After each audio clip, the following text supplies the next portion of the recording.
Hola a todos, soy el doctor Enrique Agüero de la Cátedra de Fisiología y Biofísica de la Facultad de Ciencias Médicas de la Universidad Nacional de Santiago del Estero y vamos a seguir con el módulo de endocrinología.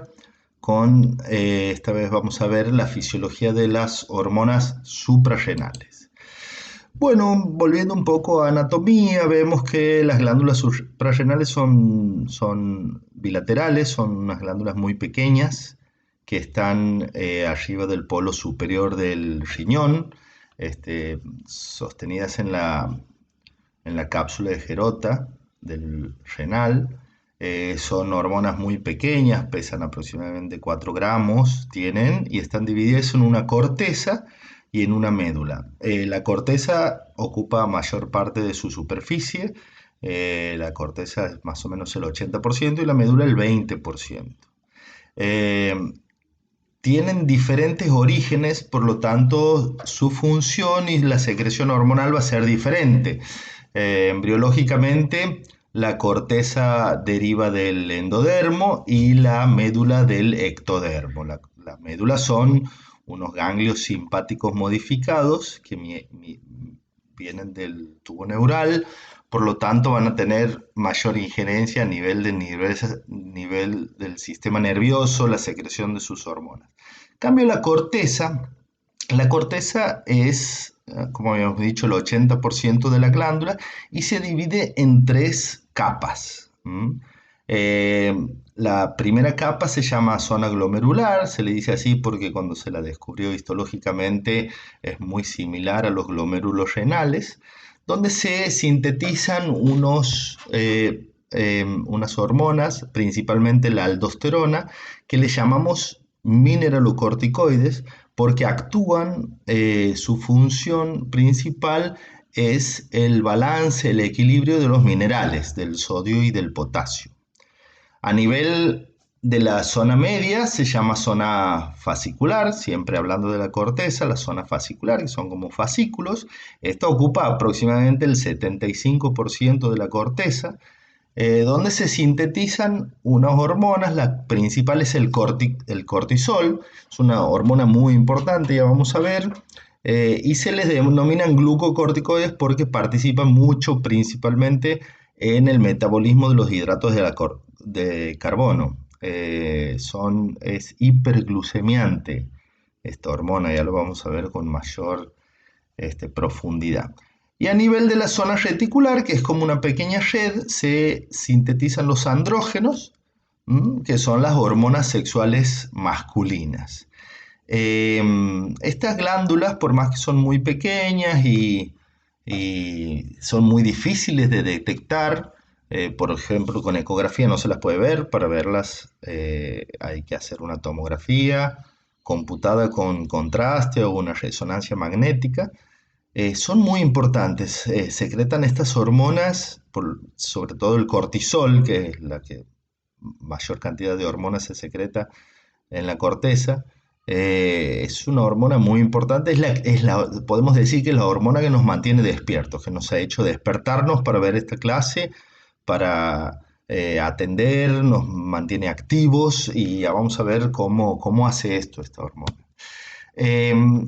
¿Por qué?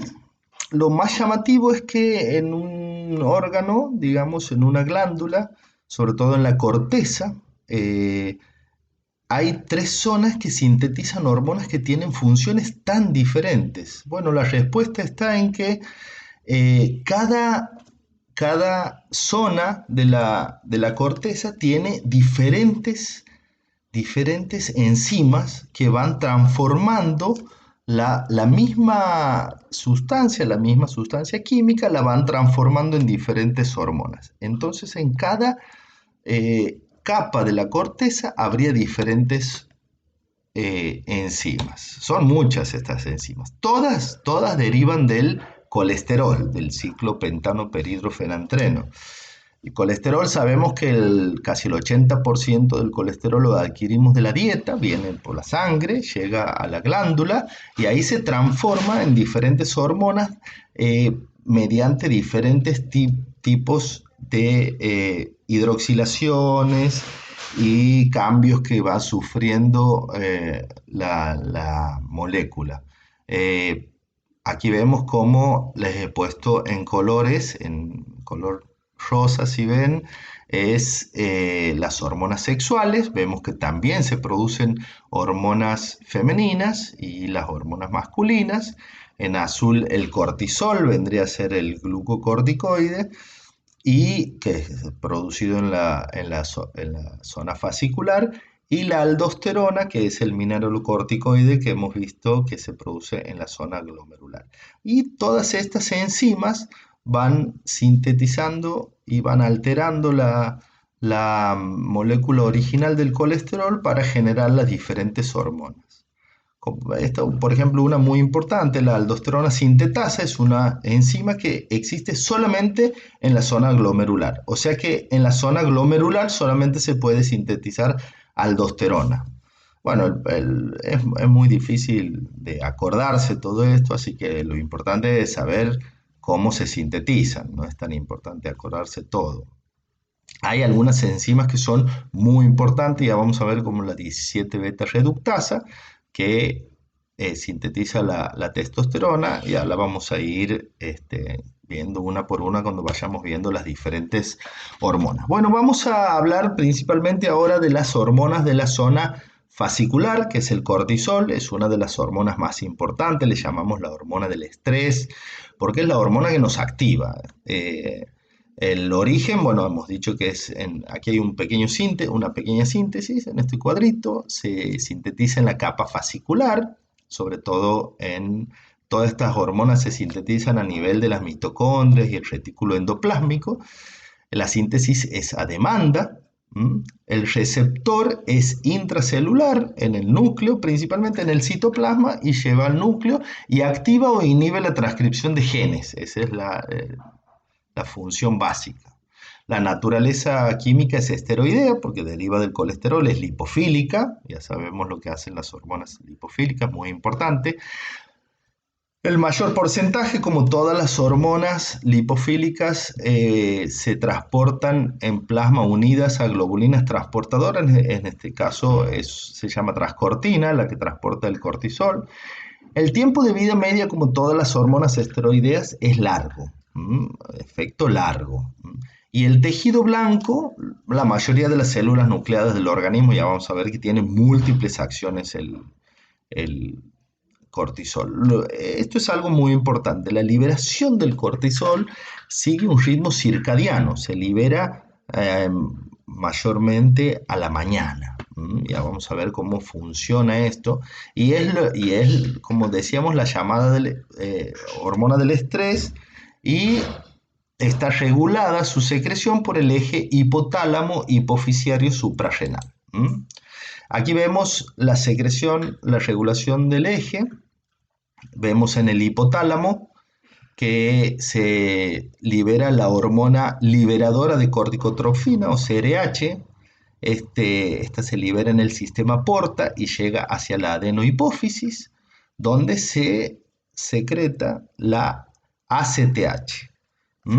La ACTH estimula la glándula suprarrenal, que va a producir principalmente los glucocorticoides. También tiene un pequeño efecto a nivel de los andrógenos y de los mineralocorticoides, pero su principal regulación está a nivel de los glucocorticoides, liberando el cortisol. Y vamos a ver que se produce un feedback negativo, una retroalimentación negativa. El aumento de cortisol inhibe la secreción de ACTH e inhibe la secreción de CRH.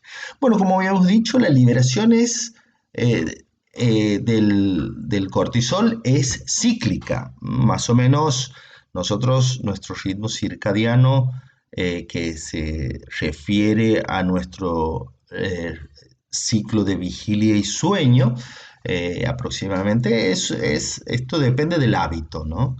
En horas de la mañana, antes que salga el sol o cuando estemos acostumbrados a despertarnos, comienza una hora antes aproximadamente la liberación de ACTH. La liberación de ACTH estimula la síntesis del cortisol en horas de la mañana, donde aumenta su secreción más o menos a 20 nanogramos. Eh, Después va cayendo en el transcurso del día hasta caer mucho a la noche, la liberación del cortisol, aproximadamente 5 nanogramos, y durante las horas del sueño disminuye mucho su secreción hasta volver a liberarse a la mañana. ¿Por qué le decimos que es la hormona del estrés? En general porque, ya vamos a ver bien con mucho más detalle el estrés, es la hormona que se ocupa de despertarnos, de activarnos para hacer nuestras actividades diarias. Eso es lo que se llama euestrés o estrés bueno. Hacer nuestras actividades diarias, que se active nuestro organismo. Ahora vamos a ver las funciones del cortisol. Bueno, como habíamos dicho, el cortisol es esencial para vivir. No se puede vivir sin cortisol. Eh, Su déficit produce una insuficiencia, que ya la vamos a ver con más detalle, que puede llevar a la muerte. Es principalmente catabólica y su función podemos decir que es hiperglucemiante. Actúa a múltiples niveles, sobre todo en el nivel del sistema inmunitario.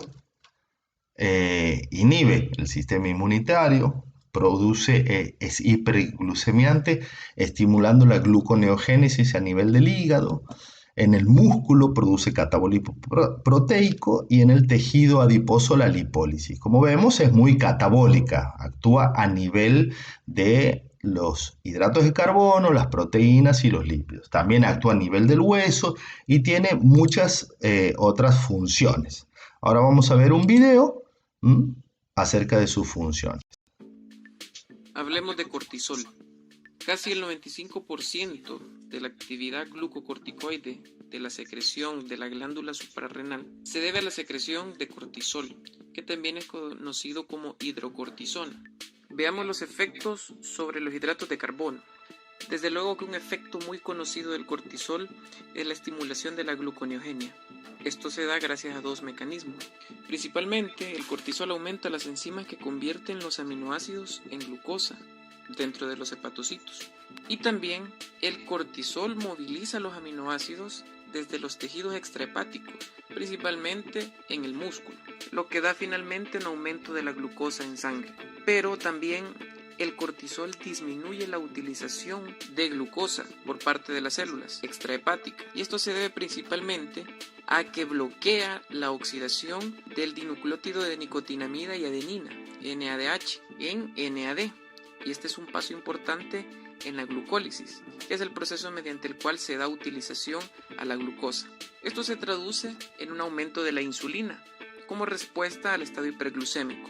Sucede a veces que un exceso de cortisol puede llevar a un estado, entre comillas, conocido como diabetes suprarrenal, por el concomitante aumento de glucosa y la disminución de la utilización de esta. Se va a diferenciar de la diabetes de origen pancreático debido que a la administración exógena de insulina, en la diabetes suprarrenal hay un leve descenso de la glucemia, comparado con el gran descenso que ocurre cuando se administra insulina en una diabetes de origen pancreático. Esto como dato para diferenciar esta definición que se ha utilizado. Efectos sobre las proteínas.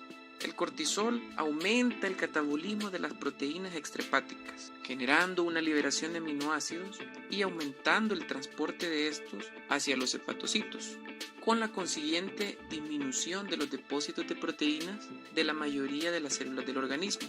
A su vez, estimula las enzimas hepáticas necesarias para convertir estos aminoácidos no solo en glucosa, sino también en proteínas, lo que genera un aumento de las proteínas producidas en el hígado, y esta sería una excepción a la disminución de las proteínas que se da a nivel extrahepático, con la consiguiente aumento de la tasa de desaminación. Efectos del cortisol sobre lípidos. En el tejido adiposo, el cortisol estimula a que el adipocito libere ácidos grasos hacia el torrente circulatorio, y esto con fines energéticos. Cabe mencionar que en ayunos prolongados el cortisol se encarga de desviar los sistemas metabólicos celulares desde la utilización de glucosa hacia la utilización de ácidos grasos. Claro, esto es un mecanismo compensatorio tardío. El cortisol y el estrés. Algunos tipos de estímulos y situaciones aumentan la liberación de cortisol. Principalmente podemos mencionar traumatismo, infección, calor o frío intenso, sustancias necrosantes en la piel, cirugía, incluso enfermedades debilitantes. Estos diferentes tipos de estrés provocan a nivel de la adenohipófisis una notable secreción de ACTH y unos minutos después un aumento de la secreción de cortisol por parte de la corteza suprarrenal. Ahora veamos los efectos antiinflamatorios del cortisol. El cortisol se encarga de estabilizar las membranas de los lisosomas. Estas organelas intracelulares contienen enzimas proteolíticas en su interior que se encargan del daño tisular en el proceso inflamatorio. Otro efecto importante del cortisol es la inhibición de la enzima fosfolipasa, que se encarga de convertir los fosfolípidos provenientes de las membranas dañadas por diferentes injurias en ácido araquidónico. Este es el precursor que utiliza la lipoxigenasa para producir leucotrienos y la ciclooxigenasa para producir prostaglandinas, sustancias importantes en el proceso inflamatorio, ya que aumentan la permeabilidad vascular produciendo fuga del plasma, y son importantes también en la migración de leucocitos hacia el espacio extravascular. A su vez, el cortisol reduce la multiplicación de linfocitos y también disminuye la producción de interleucina 1, una interleucina importante en la generación de fiebre. Por su parte, también el descenso de la temperatura ayuda a deprimir la vasodilatación de la inflamación. Veamos el ritmo de la secreción de glucocorticoides. La concentración de cortisol es mayor en la mañana, con un notable descenso a lo largo del día. Esta fluctuación se debe a la estimulación que recibe el hipotálamo por el ciclo circadiano. Incluso si se altera el patrón de sueño, paralelamente se altera el ritmo de secreción del cortisol. Hasta aquí llegamos con este tema. Espero les haya gustado y que les sea de bastante utilidad. Bueno, ahí hemos visto la mayoría de las funciones del cortisol, pero principalmente su acción metabólica es la hiperglucemia, preparándonos, como hemos dicho, para el estrés. El buen estrés nos aumenta la glucemia para que tengamos combustible para enfrentarnos al estrés diario. ¿Cómo hace esto? Estimula la neoglucogénesis, reduce la utilización de glucosa por las células, lo que puede generar resistencia a la insulina, reducción de las proteínas celulares en tejidos extrahepáticos para estimular la neoglucogénesis, y aumenta la lipólisis, y estos ácidos grasos también van a la neoglucogénesis. Allá en el video habíamos visto que hablaba un poco de la inflamación. No sé si ustedes han visto ya inflamación. Vamos a hacer un pequeño resumen. La inflamación consta de 4 o 5 pasos, donde se produce primero el daño tisular, donde se liberan citoquinas, prostaglandinas, leucotrienos, interleuquinas. Se va formando el coágulo, y se empieza a generar un absceso. Esto produce vasodilatación y aumento de la permeabilidad vascular, con salida de plasma del intravascular, generando lo que se llama edema, que es esa inflamación. Se alteran los vasos sanguíneos y se produce la migración de los neutrófilos, los leucocitos, los macrófagos, subsiguientemente con la fagocitosis de las bacterias, y después se va formando el coágulo rojo, que va generando la reparación del tejido. Esos serían los pasos de la inflamación. Bueno, hemos visto que los glucocorticoides, sobre todo el cortisol, tiene efectos antiinflamatorios. Hemos visto que disminuye la movilidad de leucocitos, disminuye la proliferación de linfocitos T y linfocitos B.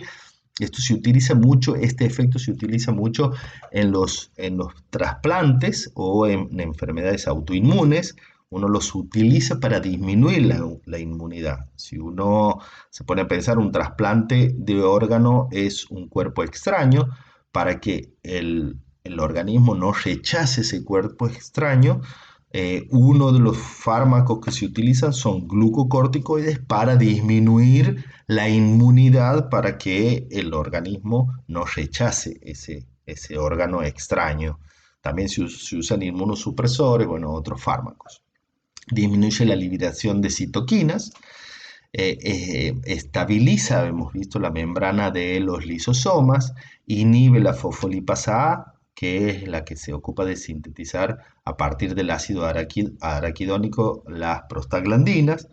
También disminuye la liberación de histamina. La histamina es un vasodilatador que se genera principalmente en las reacciones alérgicas, y disminuye la permeabilidad capilar. O sea que actúa a nivel de todos los pasos del proceso de la inflamación. Hemos visto que inhibe las citoquinas, disminuye la permeabilidad vascular, inhibe la migración de los leucocitos y la formación de leucocitos, o sea que es un potente antiinflamatorio. Después tiene otras acciones, ¿no? A nivel del hueso, habíamos visto que produce descalcificación porque disminuye la acción de los osteoblastos y aumenta la formación de osteoclastos. La inhibición que habíamos visto a partir del ácido araquidónico de la formación de prostaglandinas favorecen la formación de úlcera péptica. En el músculo activan los miocitos, lo que genera muchas veces pérdida de la masa muscular, producen euforia a nivel del sistema nervioso central, cambios de la personalidad, promueven la proliferación de glóbulos rojos, neutrófilos, plaquetas. Habitualmente se utilizan, es un medicamento muy usado, los glucocorticoides, se utilizan en muchas enfermedades, en artritis, enfermedades autoinmunes, alergia, asma, EPOC. Seguramente ustedes en algún momento alguno han usado glucocorticoides. Se utilizan de diferentes formas, inyectables, pomadas, inhalados, gotas, óticas, colirios, que son las gotas para los ojos, en comprimidos. El problema principal de la administración prolongada de los corticoides exógenos, o sea, si yo ingiero corticoides exógenos durante mucho tiempo, voy a producir una supresión permanente del eje hipotálamo hipoficiario suprarrenal. Eso va a generar que se deje de producir la ACTH, que es la hormona estimuladora de la secreción de cortisol. Entonces, si yo abruptamente dejo de consumir o me dejan de administrar los glucocorticoides, se me va a producir una insuficiencia suprarrenal, que es la falta de cortisol, lo que puede llevar a la muerte. Se produce baja la presión arterial, hipotensión, y puedo entrar en un estado de shock. Por eso, para dejar de administrarlos, cuando uno utiliza glucocorticoides exógenos, hay que dejar de administrarlos en forma gradual, en cola de ratón, como se dice. O sea, ir disminuyendo la dosis en el transcurso del tiempo si lo he usado en un tiempo prolongado. Si lo he usado en un tiempo corto, no hace falta. Los glucocorticoides tienen mucha utilización, y hay muchos glucocorticoides sintéticos.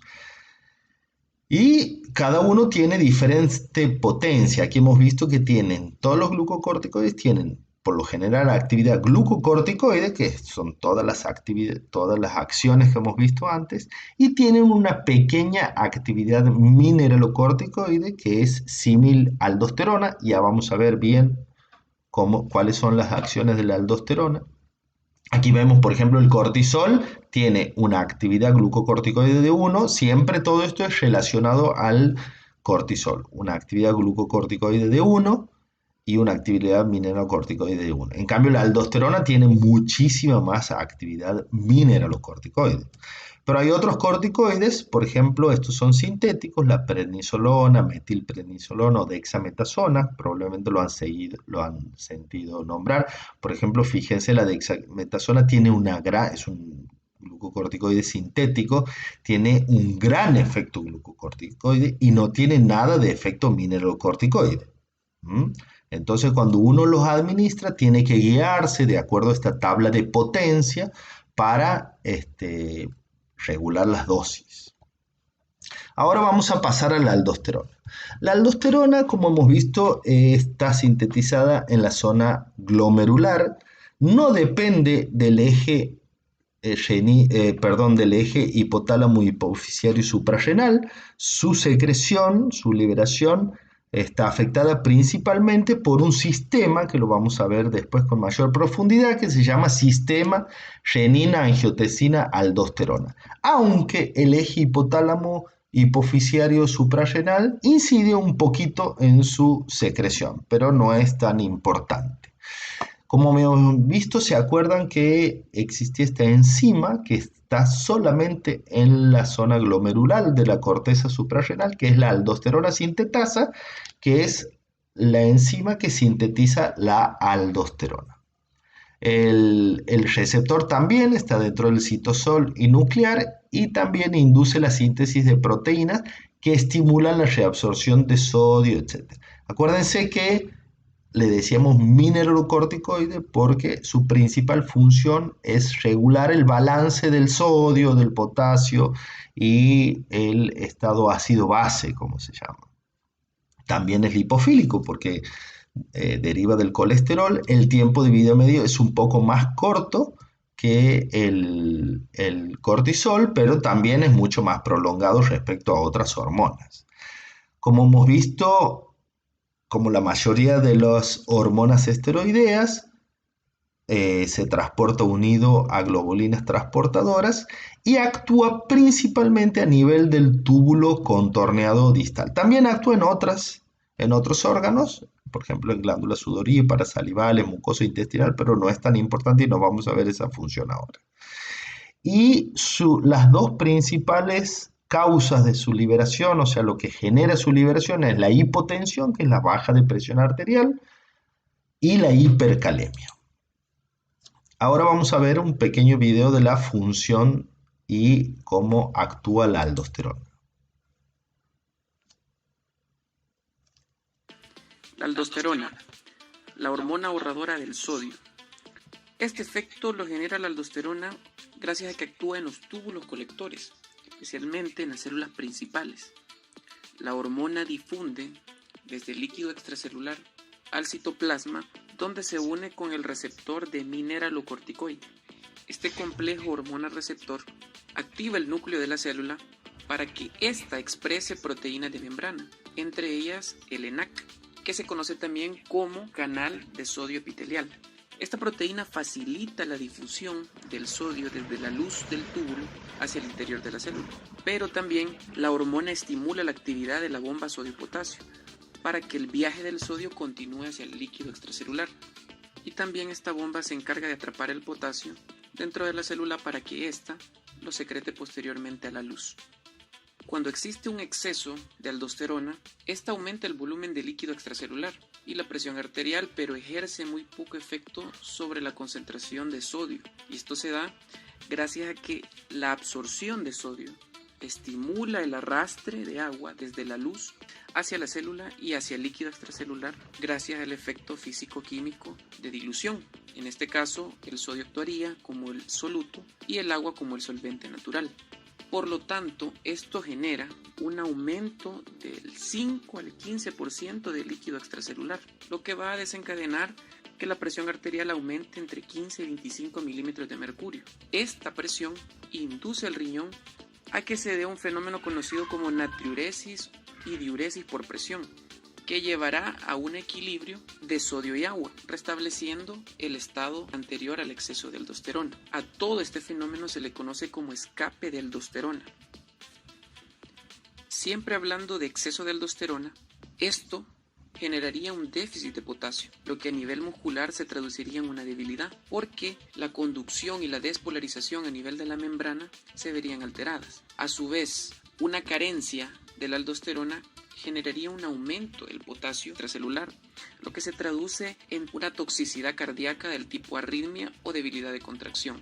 Y un exceso de aldosterona generaría a nivel de las células intercaladas la secreción de iones de hidrógeno en intercambio de la absorción de sodio, lo que a su vez aumenta el pH generando una especie de alcalosis metabólica. Otro efecto importante de la aldosterona es que estimula a las glándulas sudoríparas y salivales a absorber cloruro de sodio y a secretar lo que es el potasio. También a nivel intestinal aumenta la absorción de sodio y es por eso que esta hormona se conoce como la ahorradora de este ion.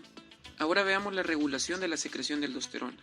Principalmente el incremento de la concentración de iones potasio en el líquido extracelular aumenta mucho la secreción de aldosterona. También el aumento de la concentración de angiotensina 2 incrementa la secreción de aldosterona. Pero el incremento de la concentración de iones sodio en el líquido extracelular apenas reduce la secreción de aldosterona. Y también es importante mencionar que se necesita ACTH desde la adenohipófisis para que exista estimulación a nivel de las glándulas suprarrenales para la secreción de esta hormona. Hasta aquí el video, espero les sea útil. Gracias. Bueno, muy bueno el video. Aquí vemos un pequeño esquema de cómo actúa el ENaC y la secreción a nivel de la nefrona distal, del túbulo contorneado distal y el túbulo colector, a nivel de la célula P. Esto lo vemos con muy bueno el esquema. Vamos a hablar un poco de la regulación. Este es el famoso sistema renina-angiotensina-aldosterona, que lo vamos a ver mucho también en hipertensión arterial, cuando veamos presión arterial, y en sistema cardiovascular. Como habíamos visto, principalmente habíamos dicho que el estímulo para la secreción de aldosterona era la caída de la presión arterial. La caída de la presión arterial generaba hipoperfusión renal a nivel del aparato juxtaglomerular, lo que genera la secreción de renina, que transforma el angiotensinógeno producido en el hígado en angiotensina 1. En el endotelio pulmonar y renal se produce una enzima que se llama enzima convertidora de angiotensina, que transforma la angiotensina 1 en angiotensina 2. La angiotensina 2 es una hormona muy importante que tiene muchas funciones, que es el principal hipertensor, es un potente hipertensor que tenemos en el organismo, hipertensor endógeno. ¿Qué hace la angiotensina 2? Estimula la actividad simpática, aumenta la reabsorción de sodio y cloro y la excreción de potasio, con lo que logra retener agua para aumentar la presión arterial. A nivel de la zona glomerular, genera el aumento de la secreción de aldosterona, que también produce este efecto, la reabsorción de sodio, habíamos dicho, a nivel del túbulo contorneado, al túbulo colector, en el intestino, en las glándulas salivales. También es un potente vasoconstrictor, la angiotensina 2, que genera aumento de la presión arterial, y también secreta antidiurética, que a nivel del túbulo colector también retiene agua. Todo eso genera retención de agua y sodio, aumenta el volumen intravascular, el volumen dentro de las arterias, con lo que aumenta la presión arterial y mejora la perfusión del aparato juxtaglomerular, y eso genera la inhibición, el feedback negativo para la secreción de todo para la iniciación, digamos, de todo este sistema. Es muy, muy interesante y lo vamos a ir viendo en renal y en cardiovascular también.